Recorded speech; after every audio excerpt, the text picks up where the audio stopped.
আপনার বান্দাকে আপনার হাতে সুপর্দ করলাম। আয় আল্লাহ তাআলা, ওকে আল্লাহ আপনি জান্নাতের মেহমান হিসাবে কবুল করে নেন।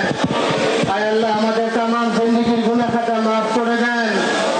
আয় আল্লাহ, আজকে আমরা বড় শোকত অবস্থায় হাত তুলেছি। আল্লাহ, উসমানের ছেলেটাকে আপনি কবুল করে নেন।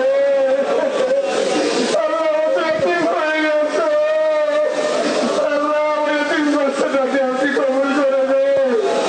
আল্লাহ, ওর স্ত্রীকে আপনি কবুল করে নেন। আল্লাহ, আমাদের ভাই বোন আছে, আমাদের কবুল করে নেন। আয় আল্লাহ, খাস করে আমার